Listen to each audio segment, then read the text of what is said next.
البدع والأهواء، أهل البدع العقائدية وأهل البدع السياسية. نقول بيننا وبينكم السلف، بيننا وبينكم الكتب، كان فيقول البدع بيننا وبينكم. بسم الله الرحمن الرحيم.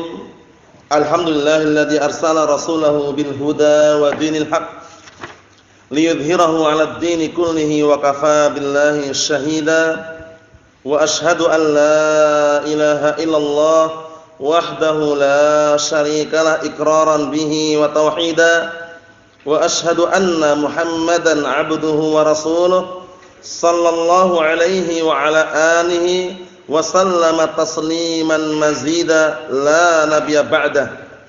Ikhwani fid din, a'azzani wa a'azzakumullah jami'an. Sebelum kita melanjutkan bab yang kedua dari kitab Al-Ishriniyat, kemarin kita sudah menyempurnakan 20 hadis. Menyempurnakan 20 hadis. Dan hadis yang terakhir kita baca, hadis yang ke-20 adalah hadis seputar haramnya seorang muslim, terlebih-lebih sunni salafi, untuk memberontak kepada pemerintah atau pemimpin muslim yang sah, baik dengan cara kudeta, revolusi, penggulingan kekuasaan, demonstrasi, atau yang semisalnya. Hadisnya tidak panjang, pendek, mudah dihafal, yang berkaitan masalah apa? Anjuran, dorongan, motivasi untuk kita semuanya agar bersabar ketika menjumpai gerakan-gerakan, perkara-perkara yang dilakukan oleh pemimpin namun kita tidak menyukainya. Jadi hendaknya bersabar. Berkaitan masalah pertanyaan kemarin, yaitu mendoakan pemimpin dengan mendoakan dengan doa, contohnya hafizahullah ta'ala wa ra'ah misalkan, sebenarnya tidak masalah, namun yang kita inginkan adalah apa? Contohnya sekarang presiden kita Jokowi misalkan, ya, kita katakan Presiden Jokowi hafizahullah ta'ala wa ra'ah, itu maksudnya semoga Allah ta'ala menjaga beliau dari teman-teman jelek yang jahat yang akhirnya apa? Merusak negara misalkan. Jadi arahnya ke sana. Mendoakan kebaikan bagi pemimpin masyru', disyariatkan. Paham ya? Naam. Semoga Allah Taala menjaga beliau dari apa? Dari teman duduk yang jelek, yang jahat, yang akhirnya barakallahu fikum menyesatkan rakyatnya misalkan, enggak masalah. Paham ya? Secara global tidak masalah. Namun doa yang paling inti, yang paling bagus yang kita tujukan kepada orang-orang yang belum mendapatkan hidayah, itu doanya adalah agar Allah Ta'ala memberikan hidayah kepada mereka. Seperti hadahullah, yahdihumullah, seperti itu. Na'am barakallahu fikum. Na'am. Hadisnya pendek, tidak panjang. Tafadhal antum awali. Bismillah.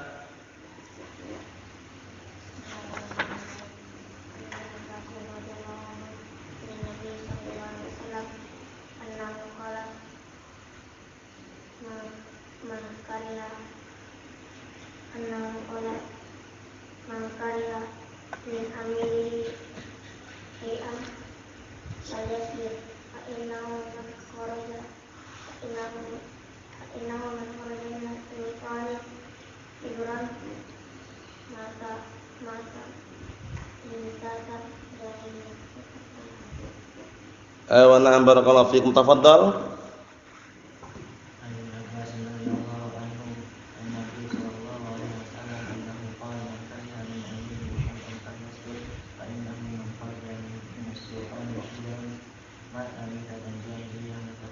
Na'am, ahsanta barakallahu fikum. Tafadhal.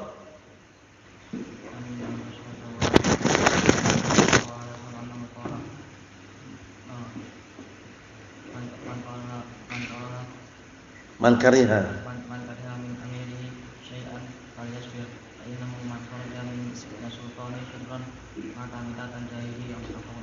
Na'am, ahsanta barakallahu fikum. Tafadhal.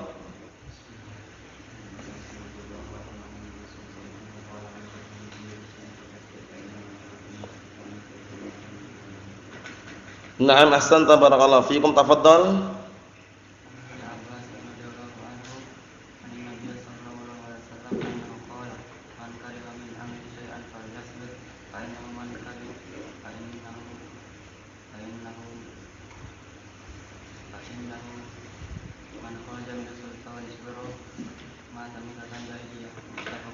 Na'am, ahsanta barakallahu fikum. Tafadhal.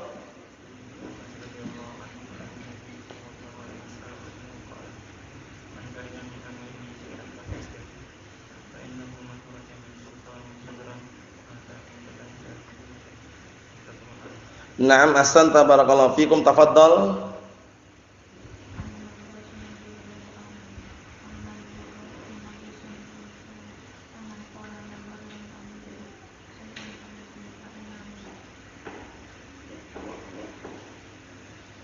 Apa?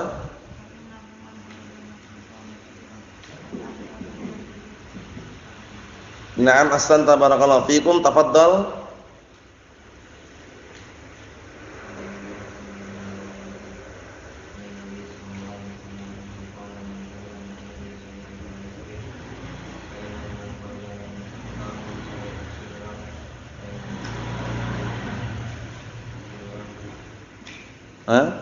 Manangnya? Man karya?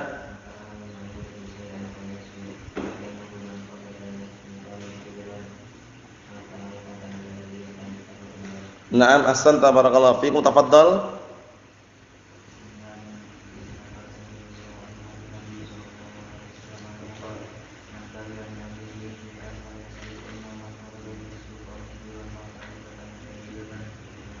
Na'am, ahsanta barakallahu fikum. Tafadhal. Tafadhal.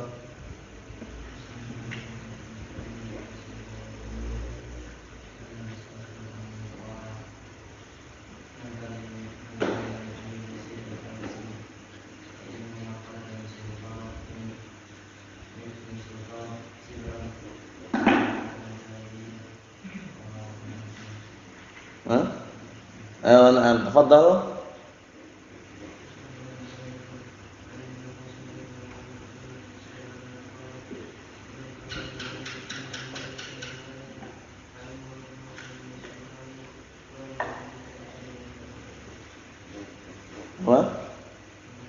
Na'am, ahsanta barakallahu fikum.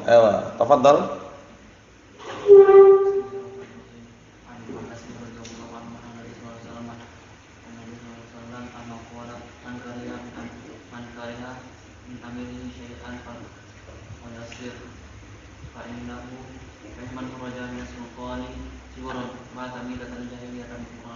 Na'am, ahsanta barakallahu fikum. Tafadhal. Tafadhal.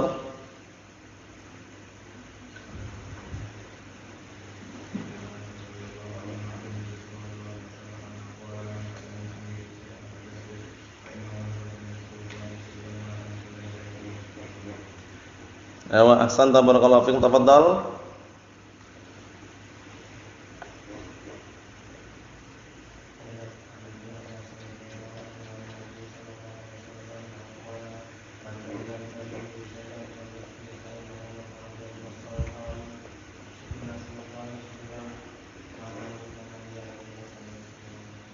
Na'am, barakallahu fikum. Tafadhal.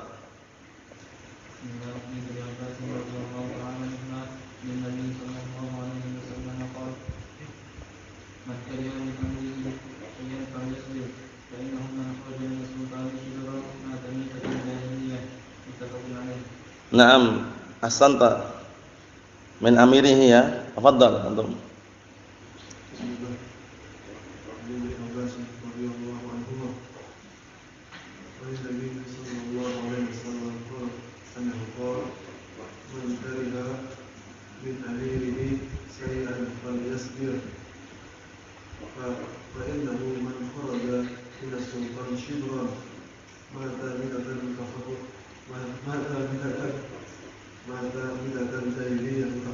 Na'am, ahsanta barakallahu fikum. Antum hafal? Tafadhal.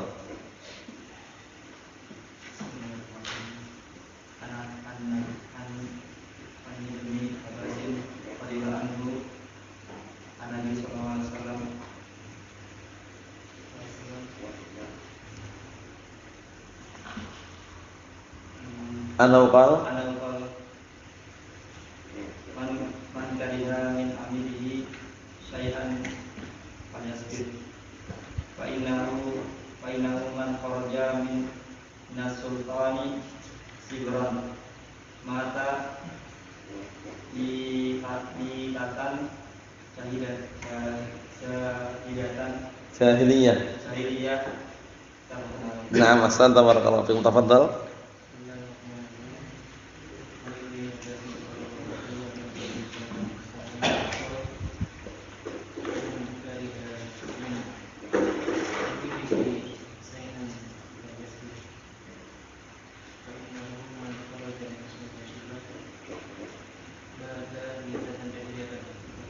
Naam, ahsanta barakallahu fiikum.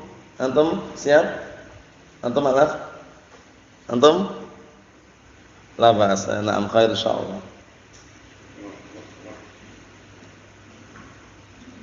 Sudah semuanya ya. Naam, kita lanjutkan barakallahu fiikum. Sekarang kita masuki pembahasan yang baru yang kedua. Jadi poin yang kedua, poin pertama jumlahnya 20 hadis. Itu bab yang pertama kemarin seputar apa? Masalah akidah kan? Masalah akidah dan tauhid. Nah, sekarang yang kedua barakallahu fikum, antum lihat halaman 42 barakallahu fikum. Tsaniyan qala al-mu'allifu asbahullah, tsaniyan yang kedua ahaditsu mukhtaratun fi sholati wat taharah. Sekarang berkaitan masalah hadis-hadis pilihan ya, berkaitan masalah salat dan taharah. Masalah salat dan taharah halaman 42. Halaman 42, perhatikan baik-baik.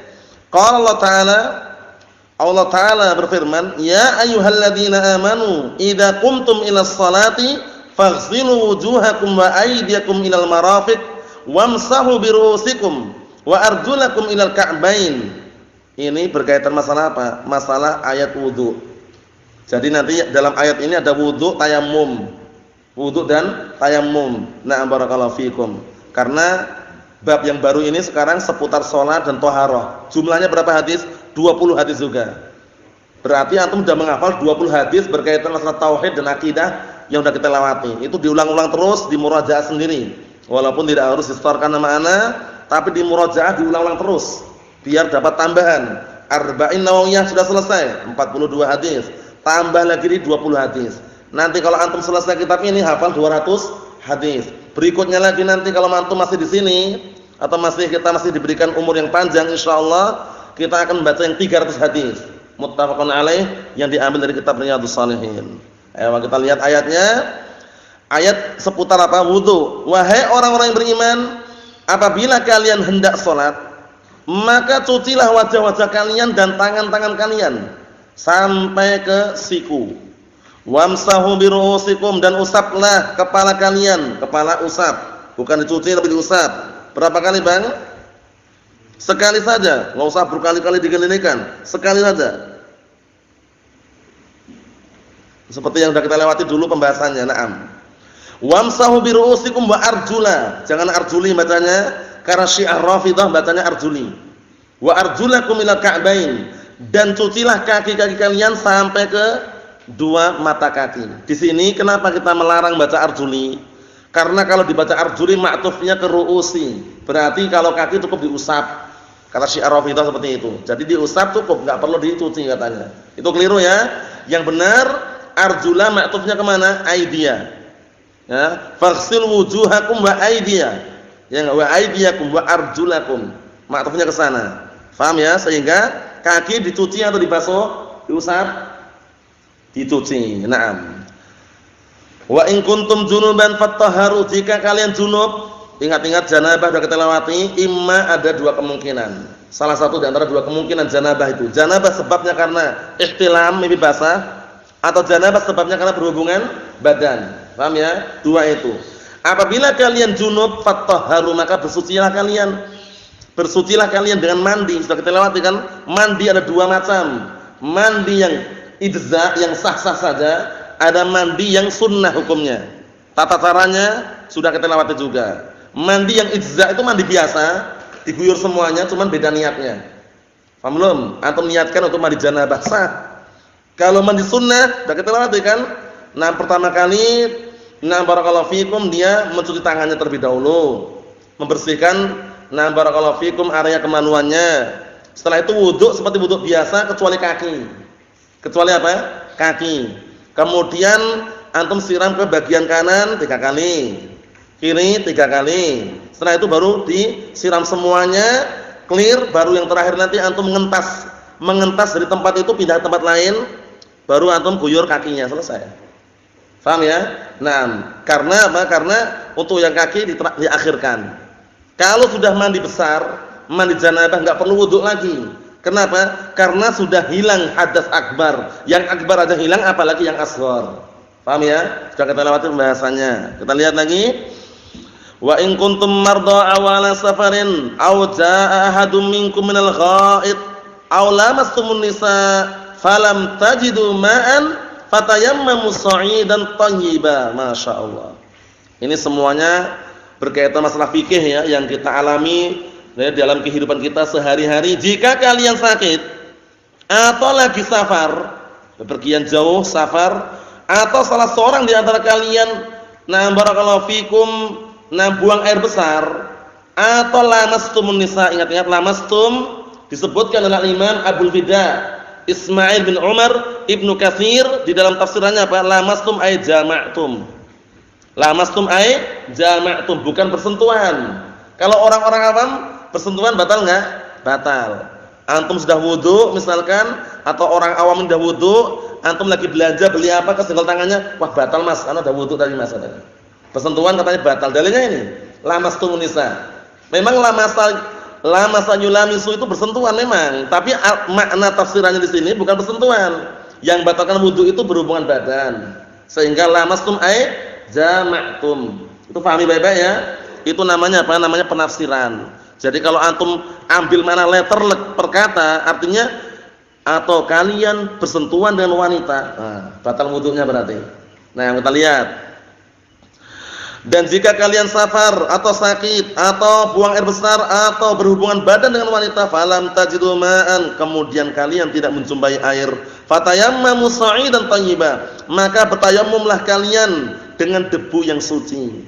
Paham ya? 6. Debu yang suci. Famsahu biwujuhikum wa aydikum min. Usaplah wajah-wajah kalian dan tangan-tangan kalian. Jadi cukup mengusap wajah dan tangan. Usap wajah kiri, tangan.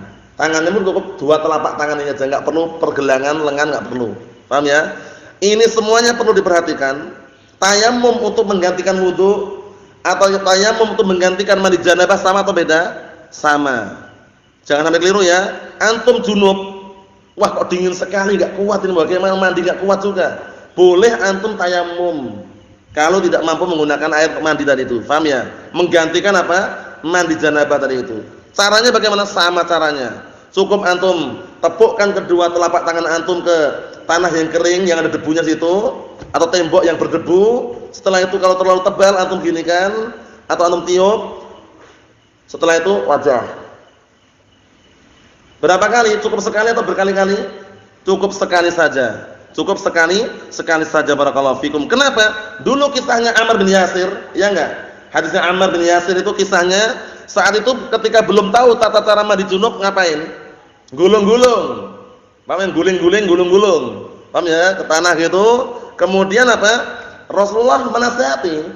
Nah, barakallahu, taunya kan mandi junub itu kan cara menggantikan tayamum dengan itu, seperti itu. Ternyata tidak. Awal mulanya tayamum itu, nah barakallahu fikum, mungkin orang ngiranya tayamum mandi junub itu caranya seperti itu. Akhirnya Rasulullah mengatakan inna ma yakfika an tadriba bi yadayka hakadha. Sebenarnya cukup bagimu untuk memukulkan kedua telapak tanganmu seperti ini. Tayamum. Wajah, kedua telapak tangan. Selesai tayamum. Perlu enggak kaki? Enggak perlu. Kumur-kumur perlu enggak? Enggak perlu. Kalau kumur-kumur debu bahaya. Paham ya? Enggak perlu ya, cukup tadi itu ya. Nah, wajah kemudian tangan. Dalam riwayat yang lain dalam hadis disebutkan tangan dulu boleh wajah. Baik, tangan dulu, kemudian wajah boleh, wajah dulu baru tangan boleh, tapi yang afdal sesuai dengan ayat ini. Wajah baru tangan. Paham ya? Kalaupun boleh.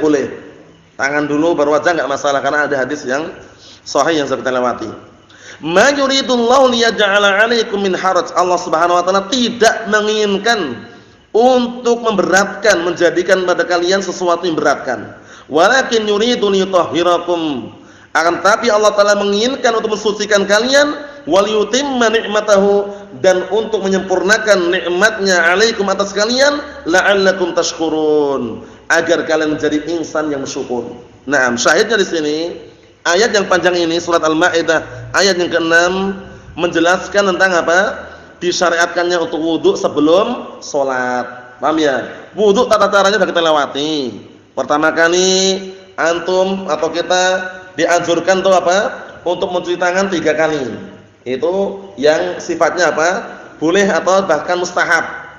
Nah, kemudian setelah itu berkumur-kumur, tamat madha. 3 kali, 2 kali tidak masalah, yang wajib 1.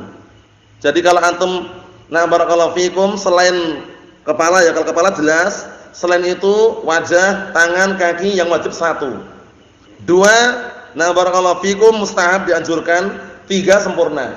Paham ya? Lebih dari itu kalau tidak darurat jangan, dalam arti darurat itu mungkin lupa atau semisalnya. Kalau menyengaja termasuk berlebihan. Paham ya? Nah, 1 yang wajib, 1 yang wajib. Naam. Berkumur-kumur, kemudian istinsyak sama istighfar. Istinsyak itu memasukkan air dalam hidung. Istighfar mengeluarkan. Antum sudah bisa belum? Kalau belum bisa nanti latihan. Jadi kalau antum ngambil air, mau kumur-kumur, sebagian air ini masuk ke dalam mulut, sebagian masuk ke hidung. Tapi yang masuk ke hidung jangan langsung dihirup sampai ke dalam sini, jangan. Cukup antum hirup sedikit aja, tertahan di sini.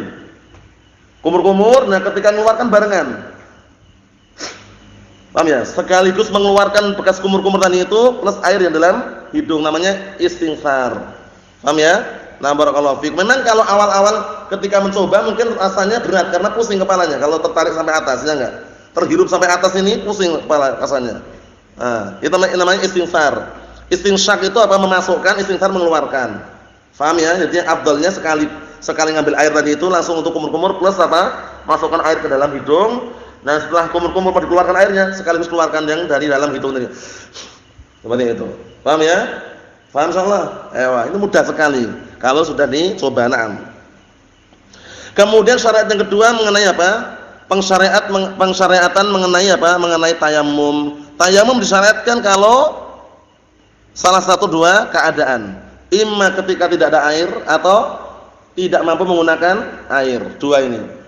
Air banyak melimpah tapi enggak mampu menggunakannya, mungkin sakit atau yang semisalnya, maka disyariatkan untuk tayamum. Na'am barakallahu fikum. Ikhwani fi din azza wa jazakumullah, langsung saja kita mengambil hadis yang pertama dari bab yang kedua ini. Qala al-mu'allifu asbahullah an-niyatu syartun li sa'ilil ibadat. Masyaallah. Hadisnya enggak perlu antum bingung, wah kok panjang. Ini sudah antum hafal semuanya dalam Arba'in Nawawiyah hadis pertama. Paham ya? Tinggal yang belum hafal menghafal. Paham ya? Kita lihat. An-niyatu syartun li sa'ilil ibadat. Niat itu ada syarat untuk seluruh ibadah yang ada. Paham ya? Jadi kalau yang namanya ibadah harus ada apa? Niatan. Kalau orang beribadah enggak ada niatan, ya enggak sah ibadahnya. Innamal a'malu binniyat, hadisnya kita lihat. An Umar bin Khattab radhiyallahu anhu. Umar bin Khattab radhiyallahu anhu kunyahnya Abu Hafsin. Digelari dengan apa? Ayo antum. Gelarnya Umar Khattab apa gelarnya? Umar bin Khattab gelarnya siapa? Fadil? Siapa? Ingat enggak? Antum? Al-Faruq. Gelarnya Al-Faruq. Ingat-ingat. Al-Faruq. Kenapa digelari Al-Faruq? Li'anna Allah Ta'ala farraqa bainal haqqi wal batil bisababih. Dikarenakan Allah Ta'ala apa? Memisahkan antara al-haq dan al-batil dengan sebab Umar Khattab radhiyallahu anhu. Beliau ketika menjadi khalifah sangat tegas sekali. Paham ya? Dan beliau ghirahnya, cemburunya terhadap agama Islam ini sangat kuat sekali. Paham ya? Dan sudah kita lewati kan sejarahnya mengenal tentang beliau kan, biografi singkatnya. Beliau ini saking tegasnya terhadap agama ini dalam artian tidak lembek dan juga tegas di dalam menegakkan agama Allah Subhanahu wa taala ini sampai setan takut. Setan itu kalau ketemu beliau takut. Suatu ketika Rasulullah mengatakan kepada beliau, kepada Umar Khattab radhiyallahu anhu, "Ya Umar, inna syaitana la yafirru minka." Wahai Umar, sungguh setan itu kalau ketemu kamu lari. Rasulullah mengatakan, "Lau salakta fajjan la salaka syaitan fajjan ghairu fajjik."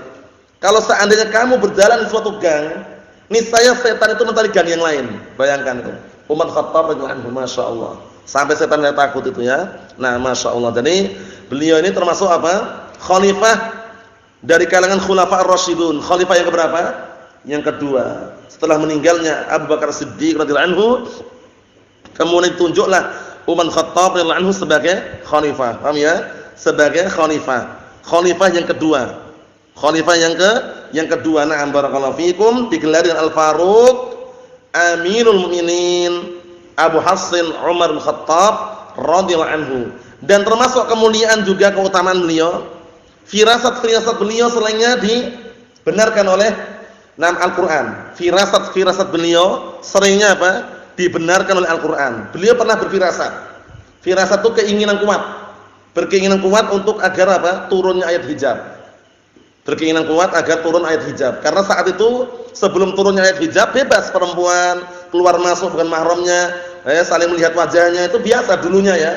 Tapi setelah turun ayat hijab semuanya apa? Berhijab, bersadar. Bahkan sebagian para wanita sahabat pun mereka yang tidak punya apa kerudung dipinjami dari yang lainnya.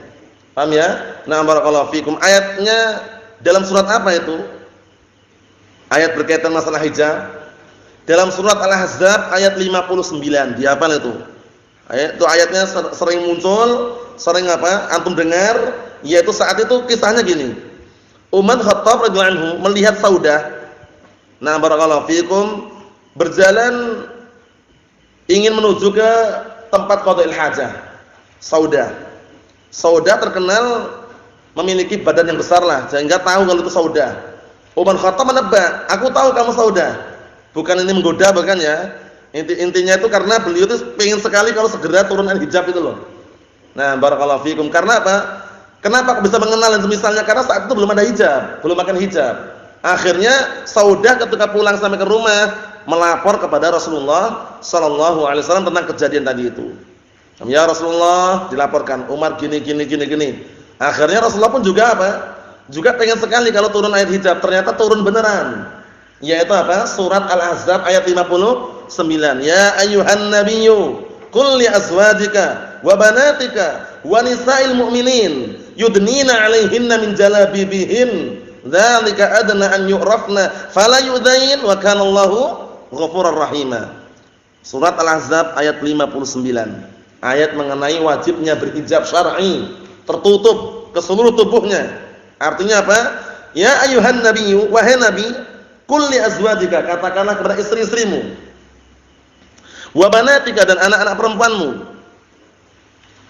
wa nisa'il mu'minin, dan juga istri-istri kaum mukminin. Untuk apa? Yudnina 'alaihinna min jalabibihin, agar mereka menjulurkan jilbab-jilbab mereka ke seluruh tubuh mereka. Seluruh tubuh mereka, bukan kepalanya saja, bukan, ke seluruh tubuh mereka. Tujuannya apa? Pertama, dzalika adna an yu'rafna.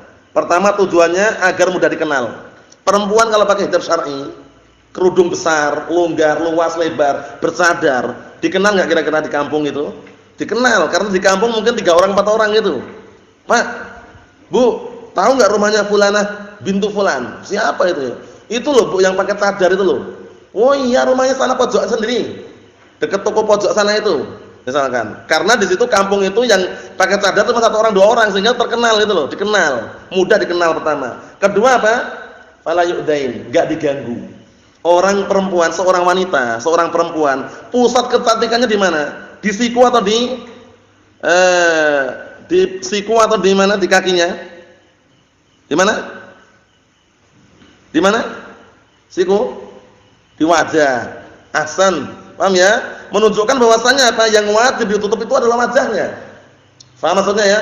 Oleh karena itu para ulama walaupun berbeda pendapat, silang pendapat, seperti Syekh Al-Albani rahmatullah alaih, beliau menganggap sunnah memakai cadar, tapi yang rajih wallahu alam dikuatkan Syekh Muqbil bin Hadil Wadi, Syekh Abdul Aziz bin Abdullah bin Baz, dan juga yang lainnya wajib memakai cadar. Kenapa? Karena pakai kaidah, di samping kaidah juga apa dalil tadi itu. Yudnina 'alaihinna min jalabibihin, perintahkan kepada mereka untuk menjulurkan jilbab-jilbab mereka ke seluruh tubuh mereka. Pertama agar mudah dikenal, kedua tidak diganggu. Kalau perempuan tertutup rapat, bercadar, tertutup rapat.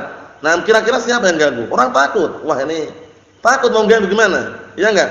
Jangan-jangan wah, ninja. Jangan-jangan wah, seperti itu, takut. Paham ya? Tapi kalau perempuan buka-bukaan, pakainya seksi, kerudung-kerudung gaul, model 2020 misalkan, bagaimana? Diganggu enggak kira-kira? Abu Ahmad? Diganggu. Wah, diganggu. Telakson. Paham ya? Diganggu. Pokoknya banyak gangguan. Nah, barakallahu fikum. Tapi kalau bercadar, tertutup rapat, pakaiannya longgar, luas, lebar, kemudian tidak warna-warni, pakaian gelap warnanya, itu enggak akan diganggu. Insyaallah bismillah enggak diganggu. Orang takut mau ganggu gimana? Paham ya? Jangan-jangan gendro katanya. Allah musta'an. Macam-macam tuduhan-tuduhan yang tidak bagus, tapi intinya enggak diganggu itu intinya. Paham ya? Nah, barakallahu fikum seperti itu. Kemudian, nah barakallahu fikum hidakumullah, kaidah yang menunjukkan bahwasannya memakai cadar adalah wajib adalah apa? Ma la yatimul wajib illa bihi fahuwa wajib. Artinya apa? Sesuatu, nah perkara itu tidak akan sempurna, suatu kewajiban tidak akan sempurna kecuali dengan melakukan sesuatu tersebut, maka sesuatu tersebut hukumnya wajib. Sekarang seorang wanita wajib atau tidak menghindarkan diri dari fitnah? Wajib. Menyelamatkan kaum muslimin dari kalangan apa? Dari kalangan lelaki agar tidak terfitnah, wajib atau tidak? Wajib. Inna sa'ida laman junibal fitan. Sesungguhnya orang yang bahagia orang yang jauhkan dari fitnah. Nah, sekarang perempuan ingin menjauhkan dirinya dari fitnah, tidak memfitnah lelaki dan tidak mau terfitnah dengan laki-laki, tidak akan sempurna kecuali harus menutup wajah, berarti menutup wajah hukumnya wajib. Paham ya? Itu kaidahnya nih. Ma la yatimul wajib illa bihi fahuwa wajib. Sesuatu yang kewajiban itu enggak akan sempurna kecuali dengan sesuatu tersebut, maka sesuatu tersebut hukumnya wajib. Seorang wanita menghindarkan diri dari fitnah, tidak memfitnah dirinya dengan laki-laki dan tidak memfitnah kaum lelaki dengan dirinya, itu hukumnya wajib, tidak akan sempurna kecuali harus menutup wajah, berarti menutup wajah hukumnya wajib. Paham ya? Wah, kan panas Ustaz sekarang musim kemarau ini. Kalau perempuan pakai cadar, pakai burdah, itu panas. Kita katakan panas mana dengan neraka? Paham ya? Lebih panas mana kira-kira? Ngeri sekali neraka, barakallahu fikum. Neraka yang paling apa? Yang paling ringan adabnya aja, antum tahu atau tidak? Sudah kita lewati kan? Adabnya Abu Thalib, berdiri di atas bara api hingga otaknya mendidih. Itu paling ringan gitu loh. Jangan banyak alasan sudah. Wah, sekarang panas, sekarang sumuk. Kalian itu apa menyiksa kaum perempuan, menyiksa para wanita, tidak memberikan mereka kemerdekaan yang misalnya kita katakan justru perempuan itu yang paling merdeka dalam rumah. Enggak kemana-mana kan merdeka sudah. Tenang, tentram, sebagai apa? IRT, ibu rumah tangga sudah. Paham ya? Kalaupun perlu dia keluar sama suaminya dampingi, menunjukkan apa? Keharmonisan, keharmonisan antara apa? Suami dan istri. Setia, mau kemana diantar misalkan, jarak dekat, jarak jauh diantar kalau ada keperluan, seperti itu. Maksudnya bagaimana? Intinya kan tujuan syariat ini memerintahkan perempuan menutup menutup seluruh tubuhnya dengan hijab syar'i. Tujuannya apa? Mengamankan sebenarnya. Mengamankan perempuan tersebut dari gangguan lelaki yang tidak bertanggung jawab. Paham ya? Dari gangguan ucapan, perbuatan. Antum saksikan banyaknya perzinaan, banyaknya perselingkuhan, hamil di luar nikah contohnya. Sebabnya apa? Karena buka-bukaan. Buka-bukaan keluar pakai wangi-wangian, mengundang apa? Fitnah atau yang semisalnya, akhirnya terjadilah apa yang terjadi. Tapi kalau perempuan kembali kepada pakaian syar'i, tertutup rapat, paham ya? Nah, barakallahu fikum, luas, longgar, lebar, pakaiannya tersebut pakaian yang berwarna gelap, tidak warna-warni, itu akan jauh daripada apa? Fitnah insyaallah. Nah, barakallahu fikum. Ya, kalau tidak percaya dibuktikan saja. Nah, barakallahu fikum, yang buktikan tentunya perempuan kan? Kalau kita kan hanya mengarahkan, menyarankan, menganjurkan. Na'am barakallahu fikum.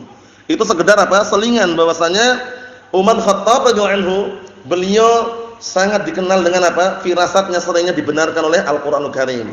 Nah, di antaranya ayat hijab yang masyhur tadi itu. Na'am. Qala sami'tu an Umar Khattab radhiyallahu anhu 'alal mimbar qala sami'tu Rasulullah sallallahu alaihi wasallam yaqul.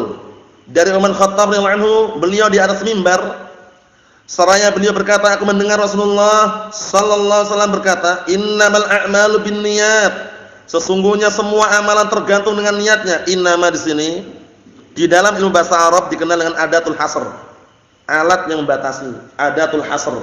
Alat yang membatasi. Maksudnya bagaimana maksudnya? Maksudnya bahwasanya amalan-amalan itu benar-benar tergantung dengan niatnya. Paham ya? Dan hanya saja semua amalan itu tergantung dengan niatnya. Amalan baik buruknya diterima atau tidak, dapat pahala atau enggak tergantung dengan apa? Niatnya. Tergantung dengan niatnya. Kita lihat lagi. Wa innamal likulli imri'in ma nawa. Dan hanya saja setiap orang dia akan mendapatkan apa yang dia niatkan. Setiap orang akan mendapatkan apa yang dia niatkan. Setiap amalan tergantung dengan niatnya. Ini semuanya barakallahu fikum.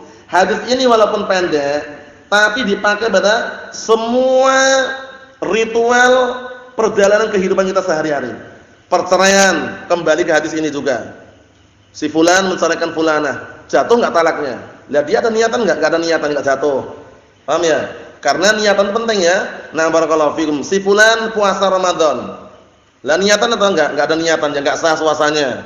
Paham ya? Jadi niat itu benar-benar apa? Benar-benar syarat daripada apa? Diterimanya suatu amalan. Kita lihat sini. Faman kanat hijratuhu ila Allah wa rasulih fa hijratuhu ila Allah wa rasulih. Maka barang siapa yang hijrahnya karena Allah dan Rasulnya, maka hijrahnya akan sampai kepada Allah dan Rasulnya. Wa man kanat hijratuhu ila dunya yusibuha aw imra'atin yankihuha fa hijratuhu ila ma hajara ilaihi. Artinya, jika hijrahnya itu barakallahu fikum, na'am, karena dunia yang hendak dia cari atau karena wanita yang hendak dia nikahi, maka hijrahnya akan sampai kepada apa yang dia hijrahi. Kenapa? Karena bisa sampai bisa enggak. Tapi kalau karena Allah dan Rasulnya pasti sampai. Antum dimanapun antum berada, hijrah itu karena Allah dan Rasulnya pasti akan sampai mendapatkan pahala. Tapi kalau karena dunia bisa dapat bisa enggak. Karena wanita bisa cocok bisa enggak. Ya enggak? Seperti itu. Contohnya dia dari Amerika hijrah ke Saudi, ingin apa mencari wanita yang dia ingin nikahi, ternyata enggak cocok juga, bisa terjadi. Paham ya? Ada orang hijrah dari Amerika ke Saudi ingin cari kerjaan, mencari dunia, ternyata enggak cocok kerjaannya, enggak jadi kerja juga. Paham ya? Itu contoh aja ya. Tapi kalau karena Allah dan Rasulnya, dimanapun dia berada pasti akan mendapatkannya. Paham ya? Pasti akan mendapatkannya. Na'am barakallahu fikum. Hadisnya muttafaqun alaih. Sebelum kita baca syarahnya atau penjelasan di sini, sedikit ana sebutkan, sekedar mengulang kembali. Hadis ini disebut oleh para ulama sebagai barometer. Sebagai apa? Barometer ukuran di dalam amalan batin. Paham ya? Jadi amalan seorang hamba, amalan seorang itu dinilai, diterima atau tidak itu diukur dulu. Diukur dengan dua ukuran, dengan dua barometer. Barometer ukuran amalan batin ini, innamal a'malu binniyat. Sesungguhnya semua amalan tergantung dengan niatnya. Niatnya ikhlas atau tidak. Kalau enggak diterima. Kalau ikhlas, na'am diterima. Barometer yang kedua,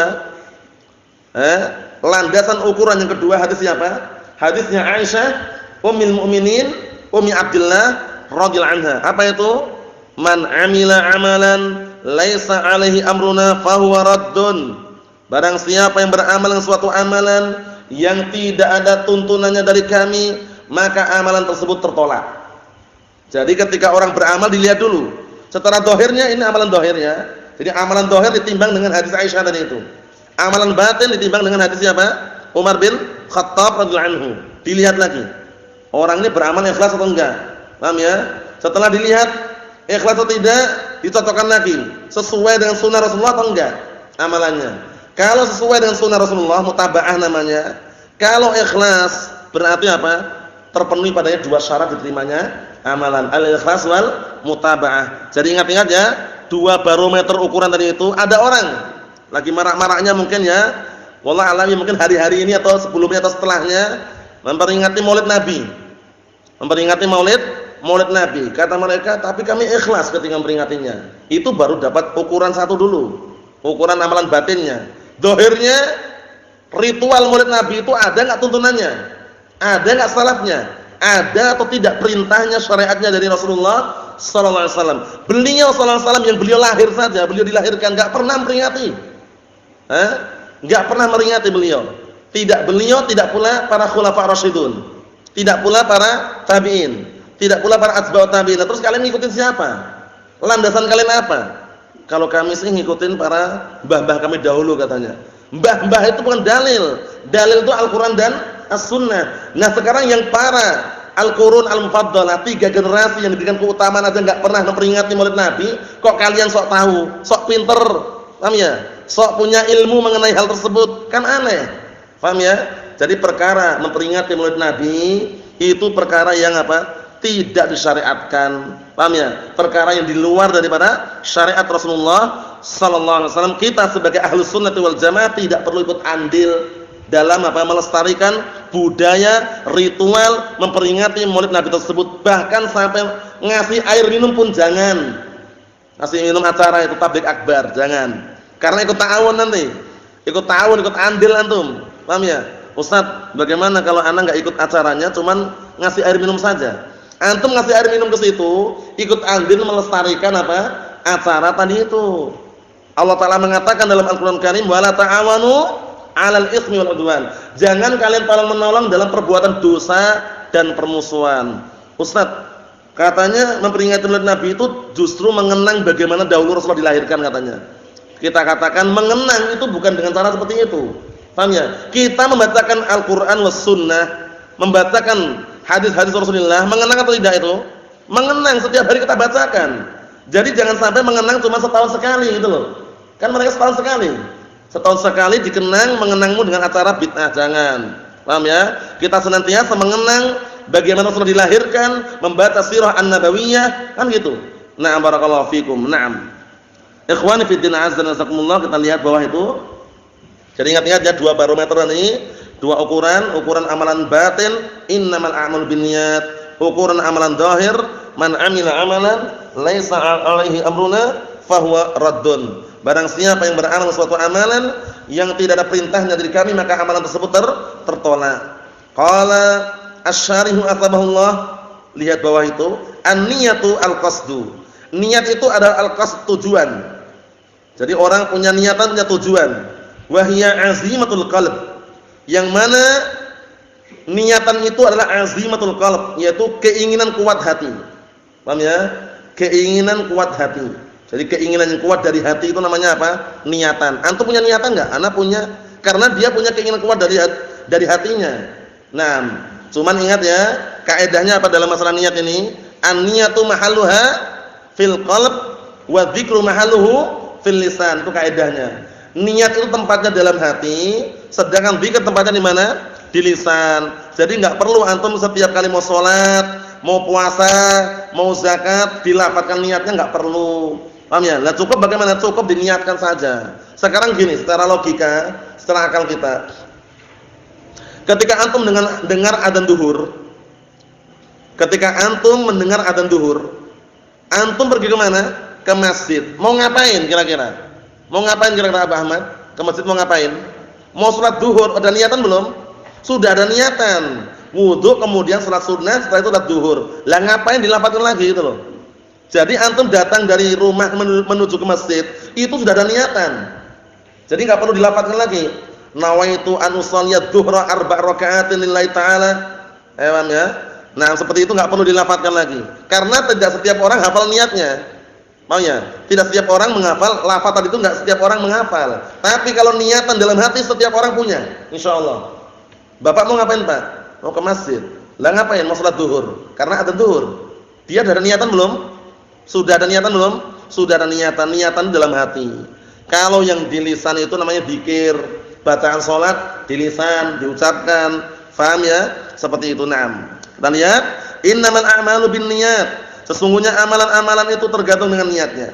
Ai anna salahal amal wa fasadahu bihasbin niyyah al-muqtadiyah li ijadihi. Masyaallah. Maksudnya bahwasannya baiknya amalan atau rusaknya suatu amalan, banyaknya amalan atau rusaknya suatu amalan, apa kata beliau? Sesuai tergantung dengan niat. Sesuai dengan niatan yang apa? Yang dengan niatan tersebut terwujudkan perbuatan. Paham belum? Jadi apa? Tergantung dengan niatannya. Niatannya ngapain? Paham ya? Nah, barakallahu fikum, niatnya apa? Ya, dilihat dari niatannya. Wa innamal likulli imri'in ma nawa. Dan hanya saja setiap orang itu dia akan mendapatkan apa yang dia niatkan. Nah, perhatikan itu ya. Setiap orang dia akan mendapatkan apa yang dia niatkan. Ai anna shawabal 'amil 'ala 'amalihi. Maksudnya pahala orang yang beramal terhadap amalannya, pahalanya orang yang beramal terhadap amalannya bihasbin niyyati, tergantung dengan niatnya. Kalau niatnya rusak, ya amalannya rusak, enggak dapat pahala nanti. Kalau niatnya bagus, amalannya pun akan dinilai bagus. Ingat-ingat kalamnya sebagian para ulama, kam min amalin qalilin tukabbiruhu an-niyyah wa kam min amalin kabirin tusaghiruhu an-niyyah. Artinya apa? Betapa banyak amalan yang sedikit tapi ternyata besar pahalanya. Apa yang bisa membuat dia besar pahalanya? Niatnya. Dan betapa banyak amalan yang besar tapi ternyata kecil hasilnya dan pahalanya. Kenapa? Niatnya. Niat yang mempengaruhi, barakallahu fikum. Oleh karena itu luruskan niat kita di dalam beramal. Kita lihat berikutnya. Wala yusra' at-talaffuz bin niyyah li 'adami dalil fi dzalik, masyaallah. Tidak disyariatkan melafazkan niat, itu enggak disyariatkan. Karena tidak ada dalil yang menyarankan, menganjurkan untuk melafazkan niat. Jadi niat itu cukup dalam hati, enggak perlu dilafazkan. Ana belum hafal niat salat asar nih. Ya enggak perlu dilafazkan, langsung aja salat asar. Paham ya? Karena apa? Karena ketika antum atau kita mengambil air wudu dalam keadaan waktu salat asar, itu sudah ada niatan mau salat asar. Enggak perlu antum lafazkan lagi. Nawaitu an usalliya al-'asra arba'a raka'atin lillahi ta'ala, enggak perlu. Paham ya? Kemudian contoh lafaz yang lain apa? Nawaitu an asuma, enggak perlu. Langsung aja. Paham ya? Ada niatan sudah selesai. Niatan dalam hati. Ini bagus sekali ya nasihat ini ya. Tidak disyariatkan melafazkan niat dikarenakan tidak ada dalilnya. Qala Syekhul Islam Ibnu Taimiyah rahimahullah taala, berkata Syekhul Islam Ibnu Taimiyah rahimahullah taala, wal jahru bin niyyah, penting ini, dan mengeraskan lafaz niat la yajib, enggak wajib, wala yustahab, dan enggak disunnahkan bittifaqil muslimin, dengan kesepakatan kaum muslimin. Jadi enggak wajib, enggak sunnah. Nah, terus bagaimana? Dihindari. Karena tidak ada dalilnya. Khawatir nanti masuk dalam kategori apa? Muhdats bid'ah. Dan bahkan dinukilkan seperti itu kan, at-talaffuzu bin niyyati bid'atun. Seperti Syekh Muhammad bin Shalih Al-Utsaimin menyebutkan dalam syarah beliau terhadap kitab Riyadhus Shalihin, at-talaffuz bin niyyah bid'ah. Itu melafazkan niat itu adalah bid'ah. Jadi niat enggak perlu dilafazkan. Niat tempatnya di mana tadi? Fadil? Di dalam hati. Kalau zikir tempatnya di mana zikir tadi? Hah? Di mana? Di lisan. Nah, kita lihat sini. Qala ulama, berkata ulama, wal muradu bil hadis, yang diinginkan dengan hadis ini, la yakunul amal syar'iyyan yata'allaqu bihi thawab wala 'iqab illa bin niyyah, masyaallah. Yang diinginkan dengan hadis Umar bin Khattab di sini adalah bahwasanya suatu amalan itu tidak dikatakan syar'i.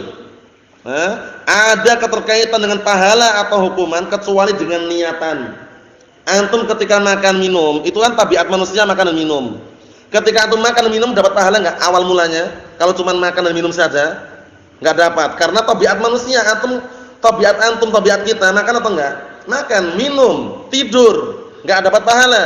Tapi kalau antum niatkan dengan tidur itu agar nanti bisa bangun malam, tidur awal, bisa biar apa? Supaya bisa bangun malam, seperti malam terakhir dapat pahala. Paham ya? Antum makan, minum, diniatkan agar kuat dalam ibadah, dapat pahala. Tapi kalau cuma sekedar makan dan minum tidak dapat. Paham ya? Karena itu tabiat manusia, mau enggak mau ya makan dan minum. Kita lihat sini. Fihi dalilun ala anna taharata wa yal wudu wal ghusl wa tayammum la tasih illa bin niyyah. Di dalamnya juga ada pendalilan bahwasanya bersuci, wudu, mandi, tayammum tidak sah kecuali dengan niat. Wa kadzalika as-salatu waz-zakatu was-shaum wal-hajj wal-i'tikaf wasairul ibadat. Seperti itu pula salat, zakat, puasa, haji, i'tikaf dan semua ibadah yang ada tidak sah kecuali dengan apa? Niat. Sehingga niatan itu adalah apa? Perkara yang sangat penting. Innamal a'malu binniyat. Ini kalau antum hafal hadis itu bisa digunakan untuk apa? Nah, barakallahu fikum, nah menghukumi perkara-perkara yang kadang kesulitan gitu loh. Ini talaknya jatuh atau enggak ya? Si fulan mentalak istrinya. Talaknya jatuh atau enggak ya? Lah dia ada niatan enggak? Enggak ada. Innamal a'malu binniyat. Para ulama seringnya gitu. Paham ya? Enggak ada niatannya enggak sah. Enggak dianggap talaknya. Seperti itu. Na'am barakallahu fikum. Si fulan memberikan rumahnya kepada si fulan. Ada niatan enggak? Enggak ada niatan, enggak sah pemberiannya. Paham ya? Karena dia enggak ada niatan. Mungkin karena dia mabuk atau mungkin karena dia na'am barakallahu fikum istilahnya apa enggak sadar. Paham ya? Sehingga perlu diperhatikan baik-baik. Naam. Yang terakhir, wa yadullul hadits ala wujubil ikhlas lillahi ta'ala fil ibadah. Dan juga menunjukkan hadis ini atas wajibnya ikhlas kepada Allah taala di dalam apa? Ibadah. Jadi kalau beribadah upayakan ikhlas mengharapkan wajah siapa? Wajah Allah Subhanahu wa taala. Qala Syekhul Islam Ibnu Taimiyah rahimahullah fi Majmu' Fatawa, "Sabata bil kitab was-sunnah wa ittifaqul a'immah anna man 'amila al-a'mal as-salihah bi ghairi ikhlas lillah lam yuqbal minhu dzalik." Masyaallah, telah datang dalil dari Al-Qur'an, As-Sunnah dan kesepakatan a'immah para imam bahwasanya barang siapa yang beramal amalan saleh tanpa didasari oleh ikhlas karena Allah taala, tidak diterima amalannya. Jadi kalau beramal ya upayakan ikhlas. Nah, barakallahu fikum, walaupun antum bersedekah, berinfak 5.000 rupiah tapi ikhlas, itu pahalanya besar daripada antum infak 1 M tapi riya. Paham ya? Riya mengharapkan pujian manusia, sanjungan manusia, kemudian mengharapkan apa? Naam, agar dilihat oleh manusia. Naam barakallahu fikum. Kesimpulannya, hadis yang kita baca ini hadis yang sangat mulia sebagai tolak ukur, timbangan, barometer di dalam kehidupan kita sehari-hari, yaitu untuk mengukur apa? Amalan batin. Bahwasanya semua amalan tergantung dengan niatannya. Innamal a'malu binniyat. In khairan fa khairan wa in syarran fa syarrun. Apabila amalannya itu baik, niat juga baik, maka balasannya pun juga baik. Namun apabila amalan itu jelek dan niatan pun juga jelek, maka balasannya pun juga jelek. Nasallahu alaihi wasallam. Walhamdulillahirabbil alamin.